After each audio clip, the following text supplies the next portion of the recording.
los niños de la escuela bíblica el Día del Padre. Queremos que esto sea muy significativo para ellos. Amén. Y puedan justamente ver el contraste que ven a diario o que van a ver a diario en el exterior, en las escuelas, en los liceos, en distintos ámbitos. Ven a diario estas dificultades y cuando me refiero a dificultades es que a veces no tienen al papá o la mamá o a veces tienen un padrastro o una madrastra y los niños que tienen papás cristianos que puedan ver lo importante que es, amén, nacer o estar en un lugar donde los padres le dan muy buena educación, amén, y queremos enfatizar esto en la vida de nuestros niños, que puedan apreciar esto y lo puedan realmente tener en cuenta para destacarse en la vida, amén, porque hoy día, hermanos, a veces la necesidad de destacarse nos lleva por caminos correctos. Hay que destacarse en las cosas que realmente van a perdurar y van a ser de bendición para nuestras vidas. Amén. Tenemos allí Josué capítulo 9. Dice, cuando oyeron estas cosas todos los reyes que estaban a este lado del Jordán, así en las montañas como en los llanos y en todas las costas del mar grande, delante del Líbano, los heteos, amorreos, cananeos, fereceos, heveos y jebuseos se concertaron para pelear contra Josué e Israel. Mas los moradores de Gabaón, cuando oyeron lo que Josué había hecho a Jericó y a Ahí, usaron de astucia, pues fueron y se fingieron embajadores y tomaron sacos viejos sobre sus asnos y cueros viejos de vino rotos y remendados y zapatos viejos y recocidos en sus pies con vestidos viejos sobre sí, y todo el pan que traían para el camino era seco y mojoso.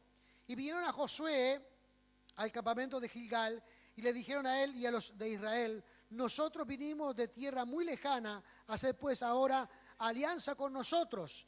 Y los de Israel respondieron a los heveos, quizás habitáis en medio de nosotros, ¿cómo pues podremos hacer alianza con vosotros? Ellos respondieron a Josué, nosotros somos tus siervos. Y Josué le dijo, ¿quiénes sois vosotros y de dónde venís? Y ellos respondieron, tus siervos han venido de tierra muy lejana por causa del nombre de Jehová tu Dios, porque hemos oído su fama y todo lo que hizo en Egipto y todo lo que hizo con los dos reyes amorreos que estaban al otro lado del Jordán, a Sehón, rey de Hesbón, y a Og, rey de Basán, que estaban en Astarot, por lo cual nuestros ancianos y todos los moradores de nuestra tierra nos dijeron, tomad en vuestras manos provisión para el camino e id al encuentro de ellos y decirles, nosotros somos vuestros siervos, haced ahora alianza con nosotros. Nuestro pan lo tomamos caliente de nuestras casas para el camino el día que salimos para venir a vosotros, y helo aquí ahora ya seco y mojoso. Estos cueros de vino también los llenamos nuevos, helo aquí ya rotos, también estos nuestros vestidos y nuestros zapatos están viejos a causa de lo largo del camino. Y los hombres de Israel tomaron de las provisiones de ellos y no consultaron a Jehová. Señor amado, gracias te damos en esta hora, Padre Celestial. Alabamos, Señor, y exaltamos, Padre, tu santo y divino nombre, Señor amado. Rogamos en el nombre de Jesús que tu mano poderosa, tu mano gloriosa, Padre amado, llene nuestras vidas. En esta hora, Dios mío, queremos ser edificados en tu palabra, porque tu palabra conlleva sabiduría a la hora de ser aplicada en nuestras vidas, Señor amado. Te rogamos en el nombre de Jesús que tú en esta hora, Señor eterno, estés obrando a través de tu palabra. Y para ello, Dios mío, te pido que tú unjas mi vida para poder transmitir con claridad lo que tú has puesto en mi corazón en esta mañana para compartir con mis hermanos. Gracias te damos, Dios mío, aleluya, porque tú has sido fiel hasta nuestros días. Y vemos, Padre amado, en el nombre de Jesús, cómo tú continuarás obrando y manifestando tu poder y tu bendición, Padre amado, en el santo, en el glorioso, en el maravilloso nombre de Cristo. Gracias te damos en esta hora, Señor. Oramos en tu nombre, Padre. Amén y amén. Gloria sea el nombre maravilloso de Jesús. Aleluya. La astucia. A veces es considerada la astucia como un valor, pero en realidad no es un valor. La astucia es la capacidad muchas veces de ejercer la picardía, de ejercer a veces el engaño. El llevar adelante a veces, hermanos, lo que nosotros a veces conocemos como la capacidad de ser astuto para generar un bien propio por encima del bien de los demás. Es un engaño. Y este pueblo de Gabaón justamente utilizó esta capacidad que ellos tenían, desarrollándola muy bien, para llevar a cabo una alianza con el pueblo de Dios. Alianza, hermanos, que fue muy importante para ellos. Si hacemos un poquito de historia, el pueblo de Israel estaba recibiendo la promesa de Dios, es decir, conquistando la tierra prometida. Ya del lado oeste del río Jordán había conquistado 2 pueblos, y del lado oeste del río Jordán había conquistado 2 pueblos más. Uno de ellos como el pueblo de Jericó, que era un bastión en cuanto a fortificación de aquellos tiempos. Dice que los muros de Jericó tenían una altura muy grande y tenían prácticamente como 8 metros de ancho. Podían correr 2 carros por encima de los muros de esta ciudad. Pero Dios de todas formas les dio la conquista. Y bueno, esta era parte del plan de Dios para bendecir a su pueblo, dándole una región que le había prometido. Y para ello tenía que conquistar algunos pueblos. Y Gabaón estaba en dirección de esa conquista. Y usaron de aquella viejo refrán que hoy día nosotros conocemos: si no lo puedes vencer, únete. Amén. Si algo no lo puedes vencer, es mejor, si tienes un enemigo y no lo puedes vencer, mejor únete. Y entonces, utilizando la astucia, el pueblo de Gabaón logra una alianza muy importante, porque en aquellos tiempos, hermanos, una promesa era una promesa. Y el pueblo de Israel prometió aliarse a los gabanitas a pesar de que los engañaron y no pudieron romper esa alianza. Pero acarrearon un problema a lo largo de toda su vida. O por lo menos en toda aquella existencia, hermanos, del pueblo, porque esta alianza fue la que le trajo los mayores problemas al pueblo de Israel. Ahora, cuando nosotros hablamos, hermanos, de nuestra vida, debemos decir que la astucia no es un valor en sí misma. La astucia muchas veces es utilizada para engañar. El ser astuto a veces, hermanos, es utilizado de mala manera en vez que en un bien o en una acción correcta en su vida. Y esto fue lo que pasó con el pueblo de Gabaón. El pueblo de Gabaón, hermanos, usó esta estrategia y estableció todo un escenario en su vida para engañar al pueblo de Israel. Y no escatimó en detalles. Hizo todo en forma correcta para que el engaño se pudiera llevar a cabo. En primer lugar, dice aquí, cambiaron su apariencia. Se vistieron con ropas viejas, con calzado roto.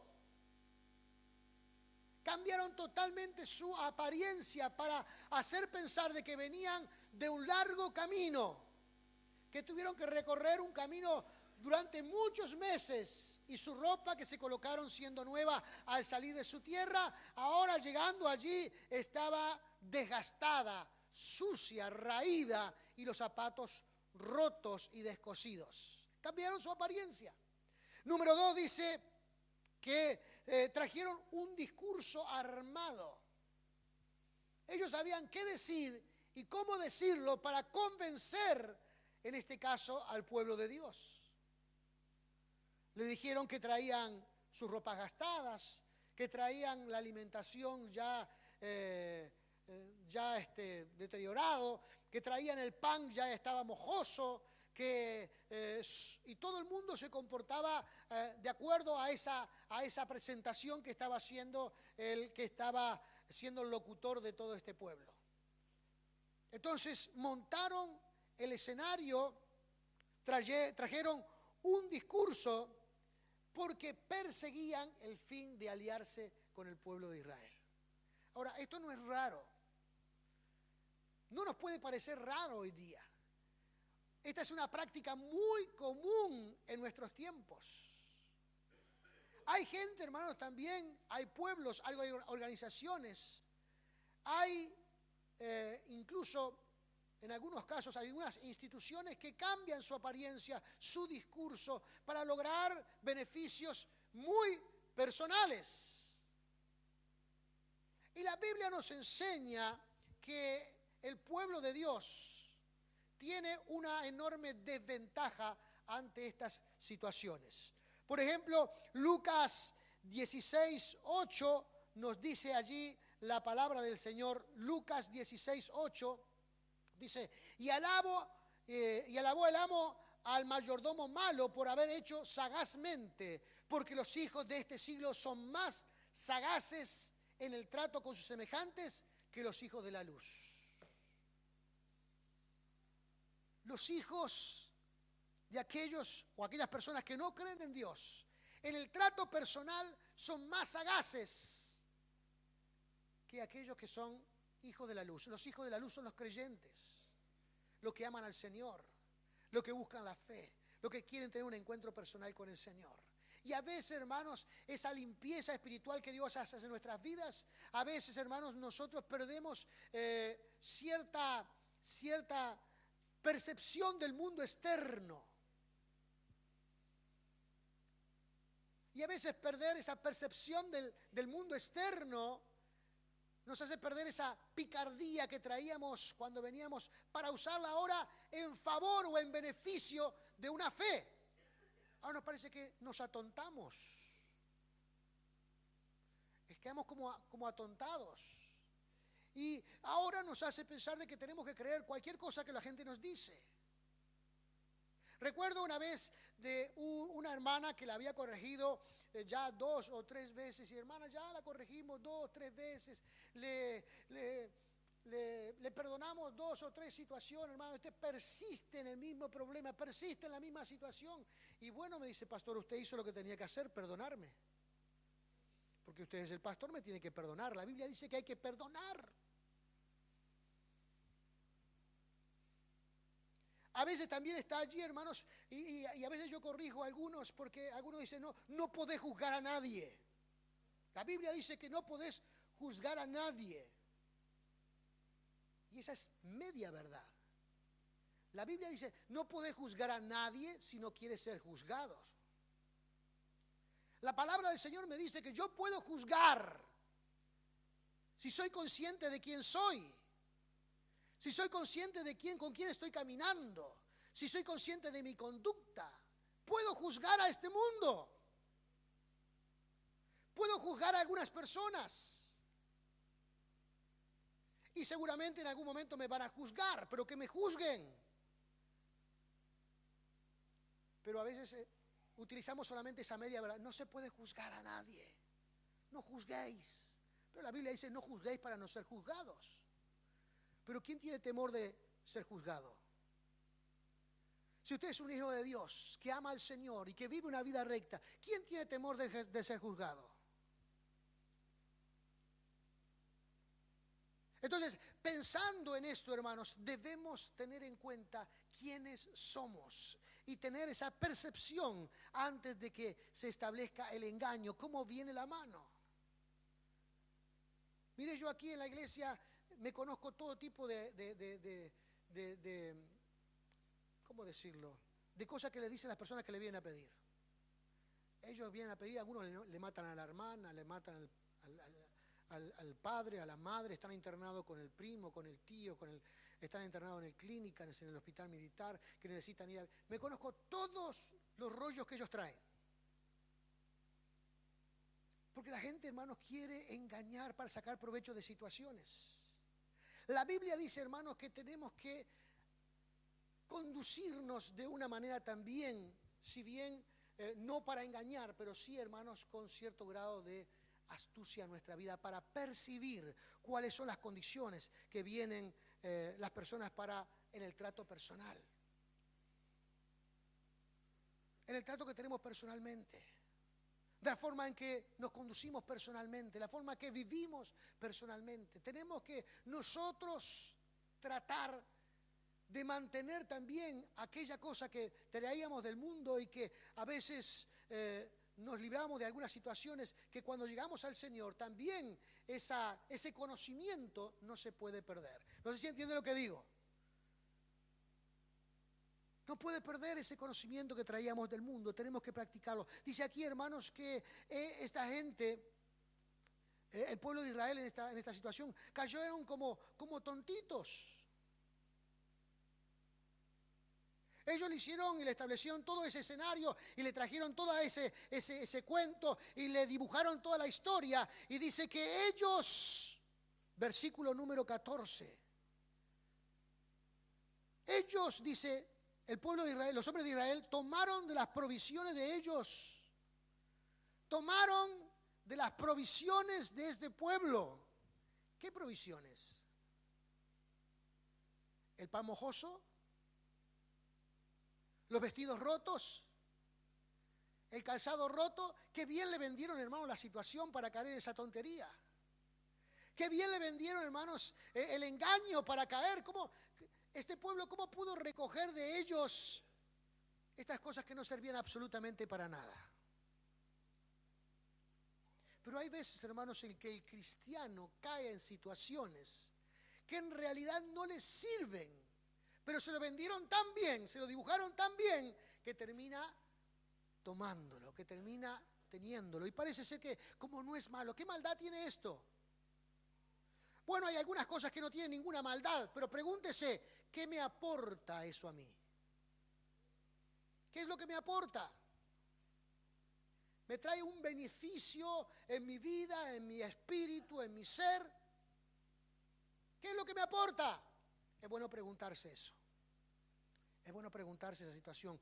¿Qué cosas nos aportan el Señor? Gloria sea el nombre, la situación que nos estamos planteando. En 2 de Timoteo, capítulo 3, 4 y 5, 2 de Timoteo, capítulo 3, 4 y 5, dice también algo muy interesante para lo que estoy diciendo ahora. 2 de Timoteo 3, 4 y 5.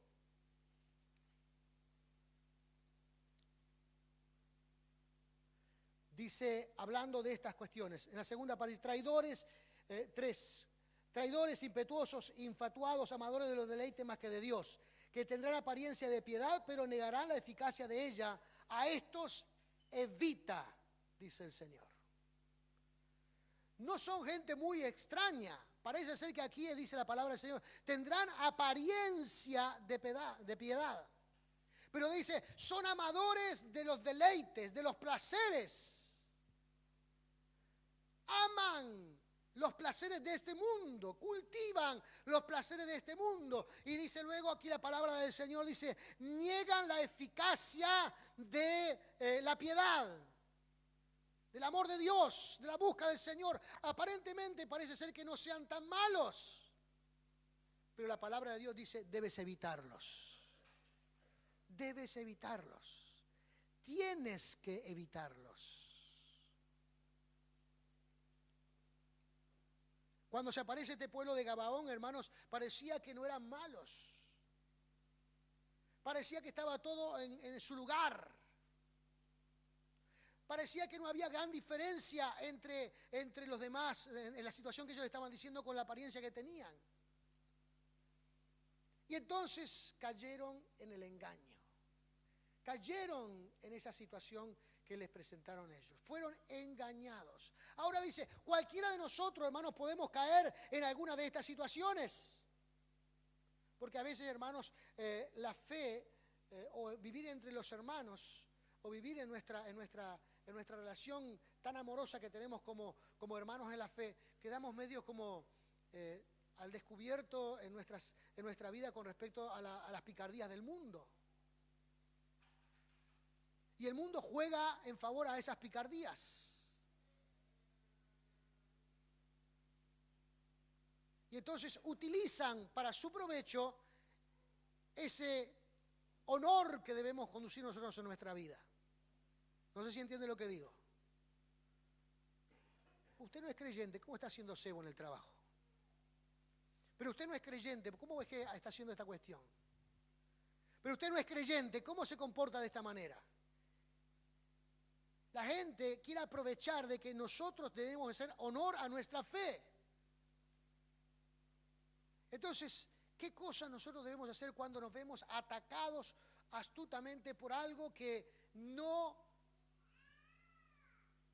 nos pone en peligro, por decirlo de alguna manera? Dice aquí la palabra del Señor en el libro de Josué, que estos hombres, el gran error que cometieron, el gran error que ellos tuvieron en esta situación, fue algo muy importante que nosotros en nuestra vida debemos tener en cuenta siempre.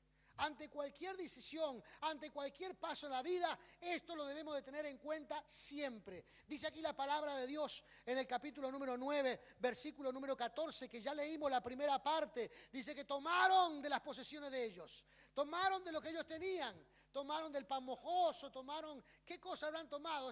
Es triste ver esta situación, ¿no? ¿Qué puedo aprovechar de estas situaciones? Dios tiene cosas grandes para bendecirme en mi vida, pero siempre estoy mirando esas cosas, esas chucherías de este mundo. Pero en realidad lo que Dios tiene para nosotros es mucho más grande. El asunto es que ante cualquier decisión, dice el versículo número 14, en su segunda parte dice, y no consultaron a Jehová. Allí está, hermanos, el detalle que nos pone en mayor peligro en nuestras vidas. Cuando actuamos sin consultar al Dios de los cielos. Amén. Sin consultar al Dios Todopoderoso. Cuando damos un paso sin consultar a Dios en nuestra vida. Cuando damos un paso sin tener en cuenta a Dios. Dice aquí la palabra, hermanos, del Señor, que esta gente tomó y digamos, como decían por allí, se comió la pastilla del engaño de esta gente y estableció una alianza sin haber consultado a Dios. Quizás si hubiesen consultado a Dios se hubiesen librado de este problema. Pero no lo hicieron. Ahora la pregunta es, ¿cuándo nosotros o en qué situaciones nosotros debemos consultar a Dios? ¿Cuándo? Hay cosas muy simples en la vida. Dice, ¿para qué voy a consultar a Dios?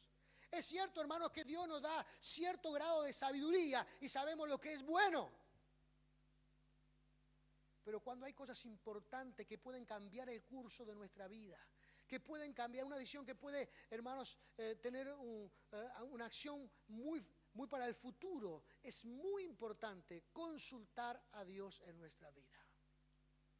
Amén. Ahora dice usted, bueno, quizás incluso alguna persona que quizás es nueva, ¿cómo consulto a Dios? ¿De qué manera yo consulto a Dios? ¿Cómo sé la respuesta de Dios para esa situación? Claro, cuando somos nuevos, hermanos, esto es un poco difícil. Pero a medida que esto lo ejercitamos en nuestra vida, vamos descubriendo cómo Dios nos va guiando para tomar decisiones en nuestra vida. Pero la primera acción que cualquiera de nosotros debe hacer, hermanos, ante una decisión de tomar en la vida, debe ponerlo en oración, debe orar a Dios. Amén. Es necesario en nuestra vida arrodillarnos y buscar del Dios de los cielos. Parece ser que esto no tenga nada de nuevo, y por supuesto no tiene nada de nuevo, pero cuando nosotros queremos comunicarnos con el Dios Todopoderoso, es necesario orar al Señor. Amén. Ponerlo en oración. Buscar a Dios en oración. Eso llevará quizás un tiempo. No tome decisiones rápidas. No tome decisiones que a veces parece que nos estuvieran poniendo en una situación tan óptima que si lo dejara pasar, todo se acabaría. Pero si es una decisión que tiene que tomar y eso va a afectar el resto de su vida, no sea tan rápido tomar esa decisión. busque a Dios en oración. Tómese su tiempo para buscar a Dios en oración. Trate de escuchar la voz de Dios. Amén. Trate de escuchar la voz del Señor. Dios se comunica con sus hijos. Usted sabrá cuando Dios le estará hablando. A veces Dios nos habla a través de su palabra cuando la estamos leyendo en nuestro devocional diario. A veces viene un hermano y nos da una palabra. A veces escuchamos una predicación. A veces escuchamos un consejo. A veces debemos consultar a alguien que tenga un poco más de madurez espiritual que nosotros para que nos guíe. Y detrás de todo ello puede estar la palabra del Señor, la guía de Dios. Usted se va a librar de muchos problemas en la vida. Nos libraremos de muchos problemas en la vida, hermanos, si nosotros contemplamos a través de la oración cuál es la voz de Dios, cuál es la voz del Señor. Amén. En tercer lugar, hermanos, dice que es importante, creo que es importante, hermanos, considerar las posibilidades ante esa decisión. Yo creo que aquí Josué, que era quien lideraba al pueblo de Israel, no consideró seriamente las posibilidades. Porque ya estaba llevando a un gran pueblo y estaba tomando lo que Dios le había prometido, que era la tierra prometida, y eso le demandaría un gran esfuerzo y una gran capacidad para guiar a ese pueblo. Creo que por más lindo que pareciera acoplarse a un segundo pueblo que tiene otras costumbres, que tiene otros ideales, que persigue otras cosas, era como un gran lastre. Pero en ese momento no consideraron nada. Cayeron en el engaño prácticamente, hermanos, sin consultar ninguna cosa, ni considerar ninguna cosa. Por eso es muy importante considerar las posibilidades en nuestras vidas. Amén. Los famosos pro y contra. ¿Verdad? Hay que considerar, hay que pensar. Dios nos da capacidad somos seres pensantes. Y quizás hasta es bueno colocarlo en un papel, cuáles son los pros y cuáles son los contras, para meditar un poco sobre la situación, para no apurarnos, a ver qué resultado puede venir o qué guía de Dios puede venir a través de todas estas cosas. Pero no, hermanos, apresurarnos a tomar una decisión que quién sabe a dónde nos llevará. Quizás usted no tenga ese hábito. Mire, yo me he equivocado muchísimas veces. Y a través, a veces, de la prueba y del error, aprendí esto. A veces veía una gran oportunidad. Una gran oportunidad y me tiraban. Recuerdo una vez que yo tenía una camioneta bien vieja. Era del año 48, así que fíjese cuán vieja era. Bien vieja, pero andaba impecable. Y vino una persona, se me acercó y me dijo, tengo un auto que quiero cambiar por tu camioneta porque me gusta mucho. Me hizo todo un cuento que me lo comí. Me lo comí. Y cambiamos el vehículo. Y lo cambiamos sin dinero, era un intercambio nada más. ¿Se acuerda cómo se llama eso, no? Trueque, cambiarlo pelo a pelo, ¿se acuerda? Lo cambiamos. Entonces yo le dije a mi esposa, me mandé el tal negocio. Aparecí con el auto allá en la casa y lo guardé en el garaje. Lo traje, lo guardé en el garaje. No sé qué fue lo que pasó, hermanos, pero nunca más arrancó. Nunca más arrancó. Y terminé sacándole el motor y llevándoselo a un experto y me dijo, mira, esto no te sirve para nada, tienes que poner todo nuevo. Al final, para hacerse la corta, ese auto lo terminé vendiendo como chatarra. Y me equivoqué porque me pareció que era una cosa extraordinaria. Me había mandado el negocio, había alcanzado el negocio del siglo. Y el que hizo el negocio del siglo fue el otro con la camioneta vieja. Y esas cosas a veces me han pasado en la vida. Y hoy he aprendido que para minimizar el nivel de error debo consultar a Dios. Y he aprendido que aparentemente puedo llegar a perder algunas oportunidades. Pero ninguna de esas oportunidades que puedo perder en la vida se van a comparar con las oportunidades que Dios me tiene preparado para mi vida.